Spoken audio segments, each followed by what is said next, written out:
In this next segment, each of you will be allowed to ask your opponent a question. The question can take no longer than 30 seconds, and then up to 1 minute will be allowed for the answer. The questioner can then choose to have a rebuttal for up to 30 seconds. Mr. Culver, you get to ask the first question. Well, throughout the course of this campaign, I have been critical of Terry Branstad's pattern of broken promises. He's broken promises not to raise taxes. He's broken promises to create jobs. For example, 1994, he said he'd create 300,000 new jobs, came up 245,000 jobs short. So I want to ask Terry Branstad, of the 60 tax increases you signed into law as governor, which 3 do you regret the most?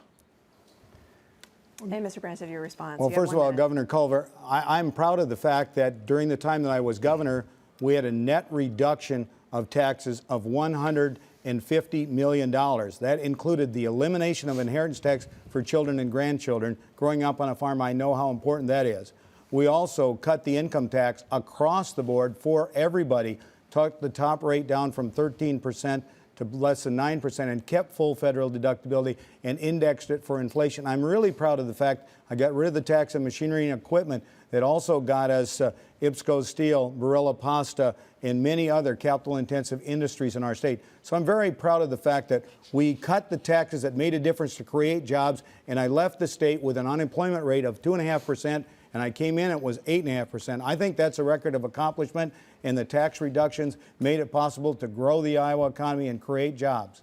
Mr. Culver, you can have 30 seconds. Okay, let me try again. Do you regret raising taxes 60 times? And could you admit to the voters of Iowa that it was a mistake to break your pledge? You pledged in 1982 to not raise taxes at the Republican State Convention, yet the first bill you signed into law was an increase in the sales tax. Do you believe any of those 60 tax increases were a mistake? He's redirecting the question. You can have 30 seconds to respond if you like. I don't need to. Okay. And now it's your turn to ask Mr. Culver a question. You have 30 seconds for the question. You know, our education achievements in Iowa have slipped. We used to be top in terms of educational achievement on the NAEP test, and now we're kind of in the middle of the pack. Recently, this summer, the Director of Education retired. Governor Culver, you said you were going to replace the Director of Education. What's the problem? There is no problem at all. We are going to have the best possible director at the Department of Education next year, early next year. Judy Jeffries retired, and we're going to take the appropriate steps to have a national search so we get the best possible director in the Department of Education as possible. But I don't agree with Terry Branstad when he says we're in the middle of the pack. Wall Street 24/7 just said that Iowa is 7th best in education. We're number 1 in SAT scores, number 2 in AC test scores, and 3rd in graduation. Our teachers are amazing. We have the best schools in America. Our teachers are doing a great job, and I think we're going to build on that success in my second term.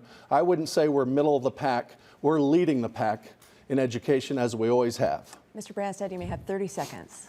Well, unfortunately, under Governor Culver's leadership, where they cut out the Phase 1 money for beginning teachers, eliminated also rewarding good teachers. When I get to be governor again, I will restore money for beginning teachers, and we will put in place again those teachers that get national board certification on the National Board of Professional Teaching Standards, like our Teacher of the Year, Sarah Wessling from here in Johnston, will get $10,000 a year stipend from the state on top of their salary as a teacher, because we want to make schools better.